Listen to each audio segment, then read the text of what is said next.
Hey, this is Dave DeCamp from antiwar.com. This is anti-war news for Monday, February 10th, 2025.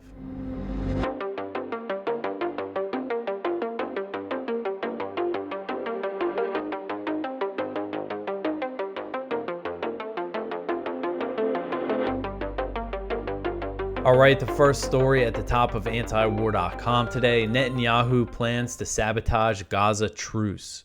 So Israeli sources have told Haaretz that they believe Prime Minister Benjamin Netanyahu intends to sabotage the Gaza hostage and ceasefire deal, and that Israeli negotiators headed to Qatar will not advance the agreement to its second phase. So one source told Haaretz, quote, "It's a show. Netanyahu is signaling quite clearly that he doesn't want to move to the next phase. He's sending a team without a mandate and without the ability to do anything," end quote. So this report comes as Netanyahu is returning to Israel after his week-long trip to the U.S., where he received a very strong show of support from President Trump and congressional lawmakers. I didn't really cover it on this show, but I mean, we saw the senators and members of the House tweeting out their photos with Netanyahu saying Israel's the best, most important ally that the U.S. has and all that stuff. And, it goes to show how reliant Netanyahu is on U.S. support that he spent an entire week here. I mean, what other foreign leader visits the country for a whole week? During the visit, Trump, did lots of things to show his support for Israel. He advanced new arms deals. We're going to get into the latest in another story. Sanctioned the ICC on behalf of Netanyahu. He floated his plan for the U.S. takeover of the Gaza Strip, and this has just emboldened Netanyahu and his allies to advance their goal of ethnic cleansing. Another source speaking to Haaretz said that Netanyahu's conduct could jeopardize the current phase of the ceasefire, essentially all the things that he's been saying and doing. The source said, quote, "The process is working, hostages are being released, but Hamas is doing this with the expectation of a second stage, leading to a full ceasefire and the Israeli withdrawal from Gaza. Once Hamas realizes there won't be a second stage, they may not complete the first," end quote. So Israeli forces have continued to kill Palestinians inside Gaza throughout the ceasefire, but so far Hamas has not responded.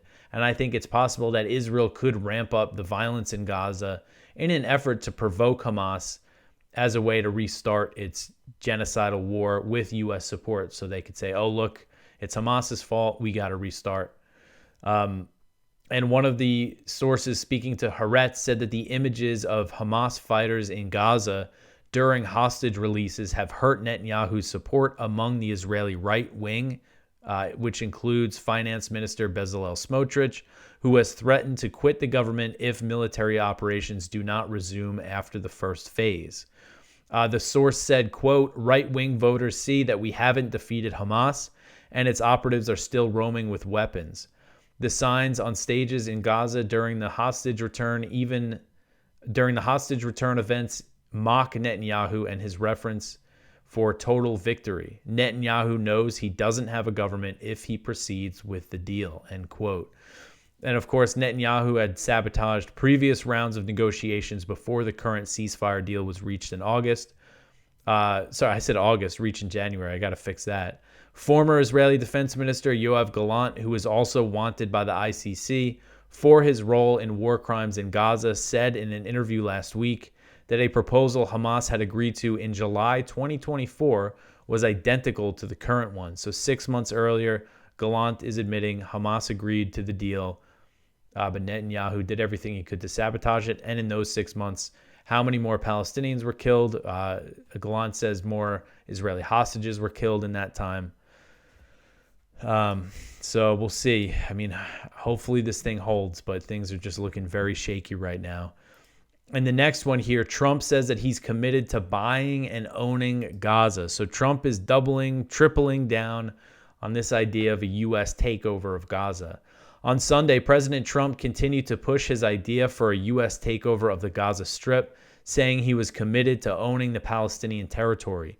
He told reporters aboard Air Force One, quote, "I'm committed to buying and owning Gaza. As far as us rebuilding it, we may give it to other states in the Middle East to build sections of it."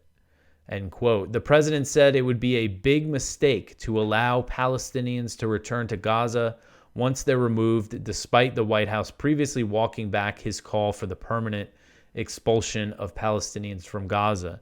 This means that his plan will require the ethnic cleansing of the Palestinians from Gaza, and that will require very bloody conflict. Trump said, quote, "It's a big mistake to allow the Palestinians or the people to be living in Gaza to go back yet another time. We don't want Hamas going back. Think of it as a big real estate site," end quote. He again called Gaza a demolition site and said that the, quote, "remainder will be demolished. You can't live in those buildings right now. We'll make into a good site for future development by somebody," end quote. He also claimed that the only reason they're talking about returning to Gaza is that the Palestinians don't have an alternative. He's basically claiming that, you know, once they have somewhere else to go, they're not going to want to be in Gaza or go back to Gaza. But that's just not the reality. And the president has continued to double down on this plan for a Gaza takeover, for a U.S. takeover of Gaza, despite strong opposition from regional Arab states and the Palestinians who live there. Trump said that he planned to meet with all Arab leaders, and he will be hosting Jordan's King Abdullah in Washington this Tuesday. And Abdullah is in a very tight spot here because he has a very large Palestinian population. And the Hashemites, who, you know, since they've been in power in Jordan, a Palestinian uprising, you know, it's something they've always had to kind of worry about. So he can't be too, even though, you know, he is an ally of the U.S., gets military aid and everything, he can't seem too deferential to the U.S. But, you know, he's in a tight spot. So it'll be interesting to see how that meeting goes. So a new poll from CBS News and YouGov found that there is very little support among Americans for Trump's plan to take Gaza. We've been talking about the Palestinians being against it, the Arab states being against it. This poll says that only 13% of respondents think it's a good idea for the U.S. to take over Gaza, and 47% thought it was a bad idea. 40% said that they were unsure or that it depends. But just the fact that only 13% think this is a good idea. And when Trump first announced his plan last week, the assumption was that taking over Gaza would require U.S. troops to be deployed, and the president didn't rule out that idea. But after some backlash, Trump later claimed that under his plan, Israel would hand Gaza to the U.S. after the conclusion of fighting. And then on Saturday, Netanyahu said that Trump, he's saying that Israel will do the job. He's saying Trump never said he's going to send troops to do the job. We're going to do the job. And again, the job is ethnic cleansing. The job is genocide because they're going to resist. And so Trump, in these comments that he made on Sunday, again, this is when he was on Air Force One talking to reporters, he said something, again, that indicates he's expecting everything to restart in Gaza and the bombing campaign to restart. He was referring to there were 3 Israeli hostages released on Saturday by Hamas, and they did not look good. They looked emaciated. There were 3 men. And he said, quote, "I don't know how much longer we can take that when I watch that. I know we have a deal where they're supposed to dribble in and dribble in, but they are in really bad shape. Even the ones that came out earlier were in a bit better shape, but mentally they were treated so badly. Who could take that? At some point, we're going to lose our patience," end quote. So essentially saying at some point, we, not Israel, we, because this is a U.S.-Israeli operation that's happening in Gaza. Many Palestinians freed from Israeli prisons under the ceasefire deal have also shown signs of starvation and torture. I mean, there's been really horrific cases of abuse in Israeli prisons, so that's something you always got to mention when we talk about this. And Israeli troops continue to violate the ceasefire, which we'll get into in another story. So, again, it seems like if they want an excuse to restart, they'll find one. All right, so the next one here, State Department plans a new $7 billion arms sale to Israel. So Connor Freeman wrote this up for us on Saturday. The State Department has formally notified Congress of its plans for a massive arms sale to Israel worth over $7 billion, including thousands of missiles and bombs. And this happened while Netanyahu was still in D.C., and this is for $6.75 billion worth of 500-pound bombs and 166 small diameter bombs, along with thousands of guidance kits, fuses, bomb components, and other equipment. So this is, a huge package of bombs here. And the other sale is for $660 million worth of Hellfire missiles. So these are weapons that will be used to slaughter civilians in Gaza, or bombing in Lebanon, or bombing in the West Bank, or bombing in Syria, all these other places where Israel is at war. And they're calling it an arms sale, but I bet that this is going to be funded by U.S. military aid. Usually the way it works is you don't find out exactly those details right away, but this report says that some of the weapons might come straight from U.S. military stockpiles, meaning the U.S. will just ship it straight there. And then other ones, they're going to enter the contract and purchase things. And I would bet some of this, if not all of this, is going to be funded by U.S. military aid. All right, so the next one here, Saudi slams Netanyahu for suggesting that it could take Palestinians. So Saudi Arabia has rebuked Israeli Prime Minister Benjamin Netanyahu's suggestion that Saudi land could be used for the establishment of a Palestinian state. So in a recent interview, Netanyahu suggested that the Saudis could create a Palestinian state, saying they have a lot of land over there. The Saudi Foreign Ministry said in a statement on Saturday that Riyadh, quote, stresses its categorical rejection to such statements that aim to divert attention from the continuous crimes committed by the Israeli occupation against the Palestinian brothers in Gaza, including the ethnic cleansing they are subjected to, end quote. The ministry said that the kingdom, quote, affirms that the Palestinian people have a right to their land and that they are not intruders or immigrants to it who can be expelled whenever the brutal Israeli occupation wishes, end quote. Saudi Arabia has also strongly rejected President Trump's calls for the U.S. to take over Gaza and his claim that it would normalize relations with Israel without the establishment of a Palestinian state. In its statement rejecting Netanyahu's comments, the Saudi Foreign Ministry reiterated its support for a two-state solution. So this was another thing. All the Arab states, Netanyahu said this, I think it was on Friday or something, said that, the Saudis, there can be a Palestinian state there. And of all the Arab states very strongly rejected this. And there was a report in Israeli media that the Israeli military has serious doubts about the feasibility for Trump's plans for Gaza because it relies on two things because of two main factors. One, that the Palestinians don't want to leave, and two, that the Arab states don't want to take them in, don't want to be a part of this ethnic cleansing, don't want to facilitate it. So, this is a serious factor here. They're showing no sign that they're going to bend on this, these regional countries. All right, so the next one here, Israeli forces kill 4 Palestinians in Gaza. So on Sunday, Israeli forces killed at least 4 Palestinians, including an elderly woman, in Gaza, despite the ceasefire agreement. The latest violence came as Israeli troops withdrew from the Netzarim corridor, a strip of land that separated northern Gaza from the rest of the strip. Palestinian health officials said that 3 were killed while trying to return to their homes east of Gaza City. The Israeli military acknowledged that its troops opened fire on a crowd of Palestinians near the Israel-Gaza border in an area east of Gaza City. Israeli troops are still occupying this so-called buffer zone that they created along the entire border, and it cuts into Gaza's territory by about 1 kilometer.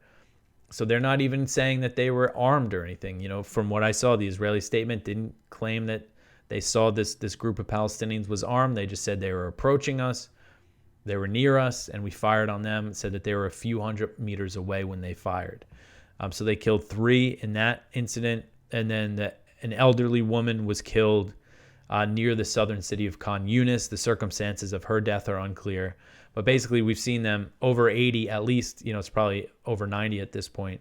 Palestinians have been killed since the ceasefire went into effect on January 19th.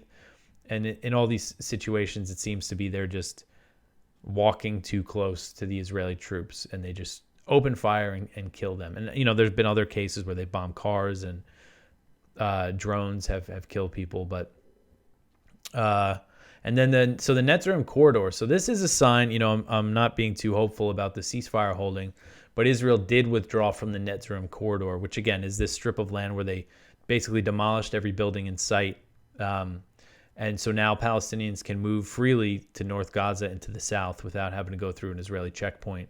This was a place where Israeli media reported they turned it into what they called a death zone or a kill zone, where basically any Palestinian that got near the Netzarim corridor would be shot and killed.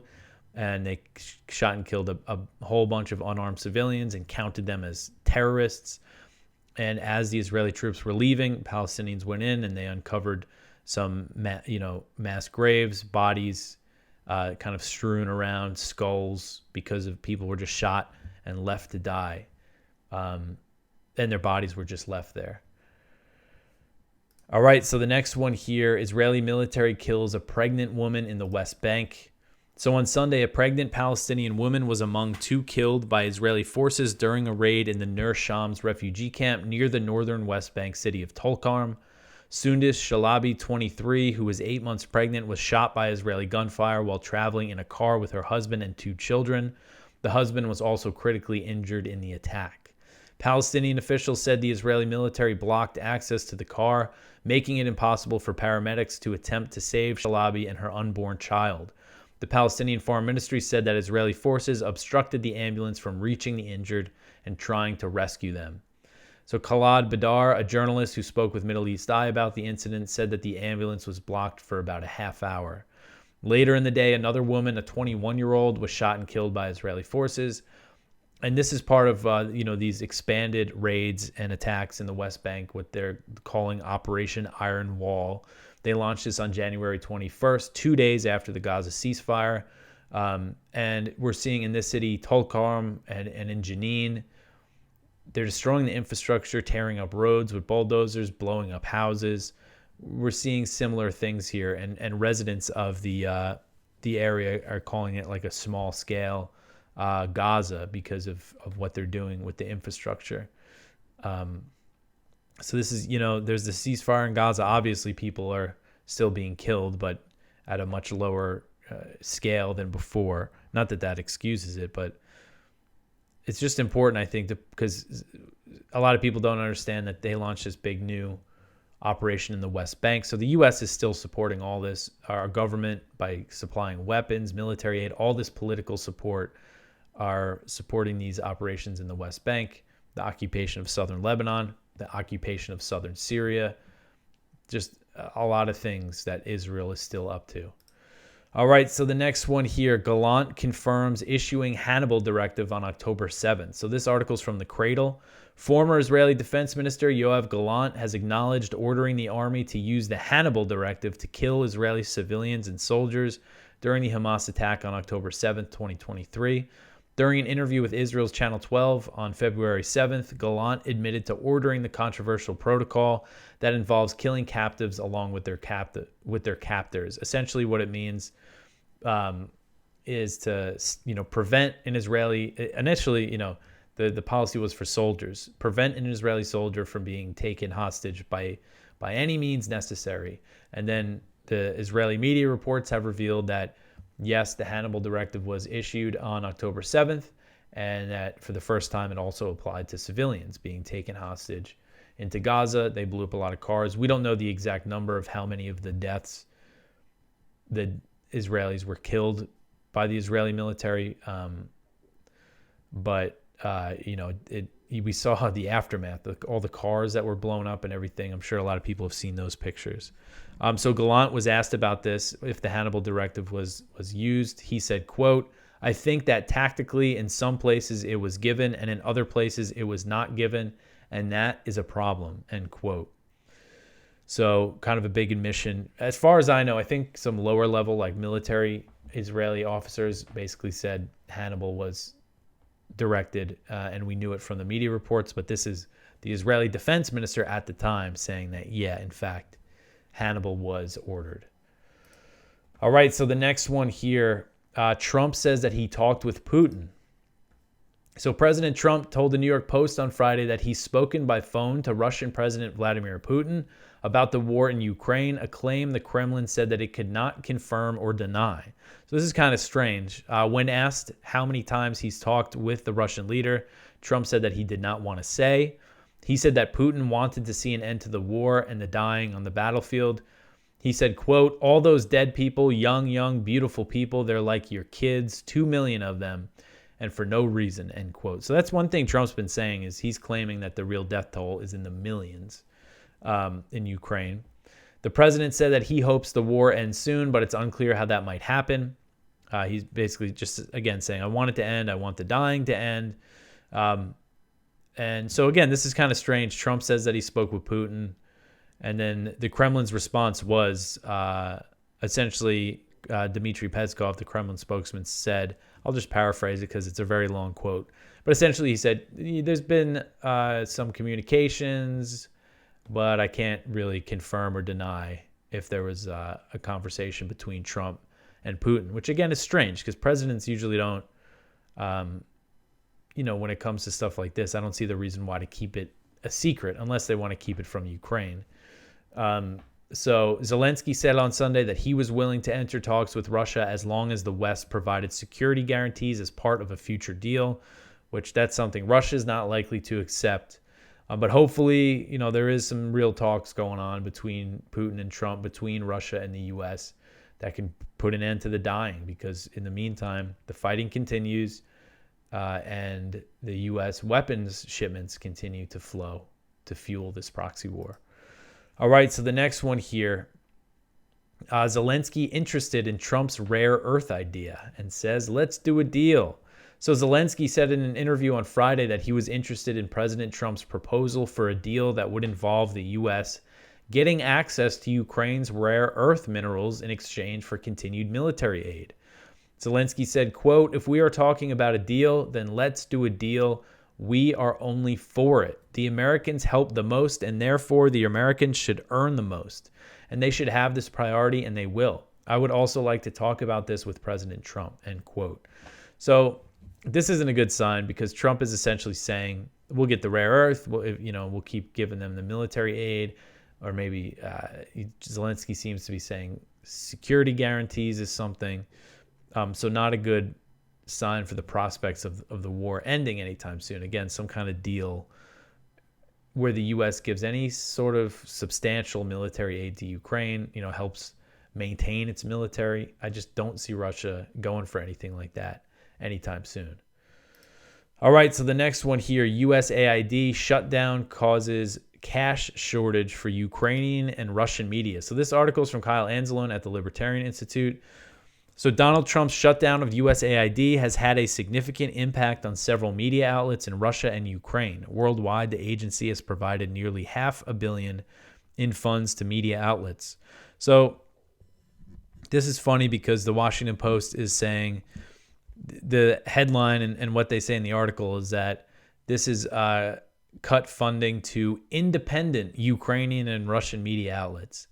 As if they would call a Russian-funded media outlet independent. They would call it state-funded media, which is what this is. If you get money from USAID, you're a state-funded media outlet, a U.S. state-funded media outlet.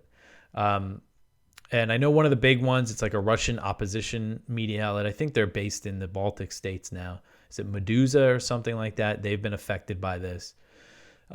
Just another example of how the U.S. government, especially in Ukraine, we're talking about all the media outlets that cheered on the war, that smeared any opponents or any people talking about peace, working out a deal as, on the payroll of the Kremlin. And this is all funded by the U.S., and that's no coincidence.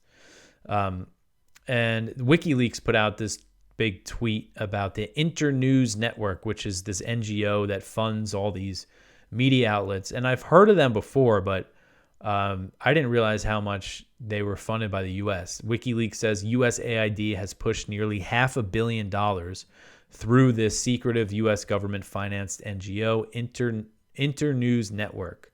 And it's worked with 4,291 media outlets, producing in 1 year 4,799 hours of broadcasting, up to 778 million people, and training over 9,000 journalists. I mean, this is just, again, it goes to show how widespread this is, this kind of funding.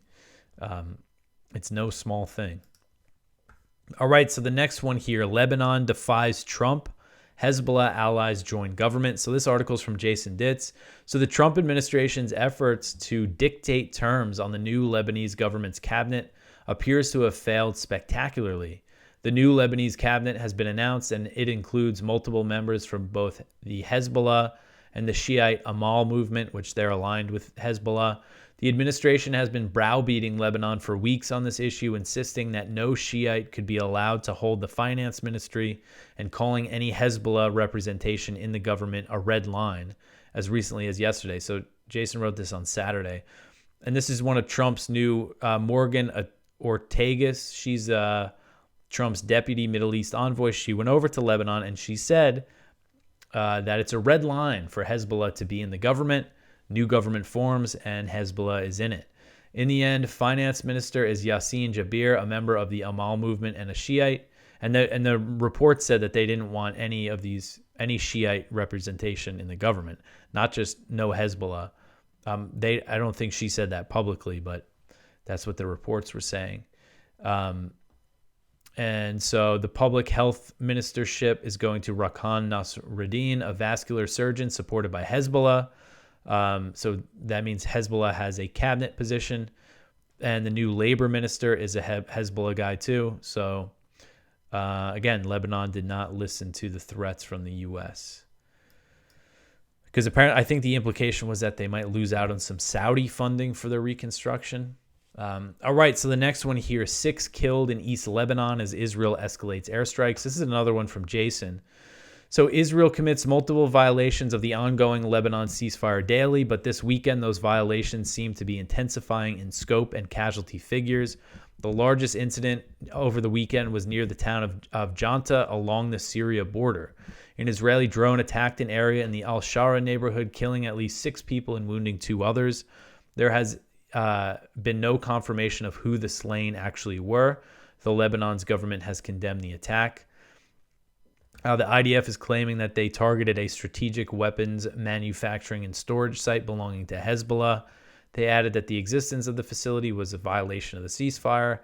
I would argue Israel's daily fire is a violation of the ceasefire. Hezbollah hasn't commented on the attack. Recently, one example here, Jason says Israel claimed that they hit a Hezbollah truck, but it turned out to be a small, it was a vegetable truck. It was a truck carrying vegetables. So this comes after the new government's formed. I mean, this part of me suspects that this is Israel just kind of ramping things up a little bit in response to Lebanon for Hezbollah members being in the new Lebanese government, because it is kind of a big deal that this government was formed. I mean, it was a few years now that it's been in deadlock. So Israel, I mean, this is clearly what, the Biden administration, basically, they very strongly backed Israel's escalation in Lebanon. And they were saying that they wanted the result to be a new government with no Hezbollah. They didn't want Hezbollah in the parliament. So this is a sign, on the other hand, this is a sign that the U.S. might back some Israeli escalations here. All right, so the next one here, Israel bombs several sites in southern Syria. Another one from Jason. Concern among residents of southern Syria continues to grow as the Israeli occupation of the area escalates and gives the appearance of being long-term, if not permanent. More Israeli ground troops have entered Syria in recent days and expanded control over villages near the city of Quneitra. Israel invaded Syria after the regime change in December and has taken a large amount of land, mostly in the demilitarized zone, which previously existed between Syria and the Israeli-occupied Golan Heights. That invasion has expanded into parts of Syria's regular territory since then, particularly in the Quneitra governorate. Israeli troops took the Quneitra courthouse and main government building. So they're advancing, and then they also launched some airstrikes. There's been some new airstrikes. It seemed like there was a little lull in Israeli airstrikes in Syria, but maybe not. It said that they launched drone strikes across southern Syria against military sites. Details are scant on what was targeted in either case. No word on casualties or anything. At least I haven't seen, and it's not in this story either. All right, so the last story here. Iranian Supreme Leader says that talks with the U.S. are not wise. So this is one from Kyle Anzalone. He wrote this on Friday. So Ayatollah Ali Khamenei suggested that Iran would not pursue negotiations with Washington, and this comes after Trump signed this executive order to impose additional sanctions on Iran. And so Khamenei said, quote, "First, negotiations with the U.S. have no effect on solving Iran's problems. The reason, experience," end quote. And basically goes on to talk about how it took years to negotiate the Iran nuclear deal. They agreed, they made concessions, and then the U.S. pulled out of it just a few years later. So this is a bad sign because when Pezeshkian came in, the Iranian president, when he came in over the summer, when Biden was still in, he basically campaigned on negotiating with the West to get sanctions relief. And he said he wanted direct talks. He said he didn't want to do the intermediary stuff that Biden was doing with Iran before. And Khamenei, when Pezeshkian was inaugurated, basically said, yeah, go ahead, basically gave him the blessing to negotiate with the U.S. if he can. But now we see after the maximum pressure executive order, Trump says he wants a deal, but this stuff just isn't necessary. It's just, it didn't work last time. Why does he think it's going to work now? Why not try something new? So now the Ayatollah is saying, all right, well, we're not going to talk to the U.S. So it just goes to show how the sanctions, it's just not the way forward with Iran. All right, so that is it for the news for today. Please go check out our viewpoints. One from Ted Snyder: Is Trump's Ukraine peace plan underway? One from David Gornatsky: Why Doge needs Ron Paul. And I saw over this weekend, Elon Musk is saying that Ron Paul should audit the Federal Reserve, should lead the audit, and that would certainly be great. One from Ramsey Baroud: The Great March of Hope, Gaza's defiance against erasure. One from Jose Nino: Political instability looms amid Israel-Hamas ceasefire.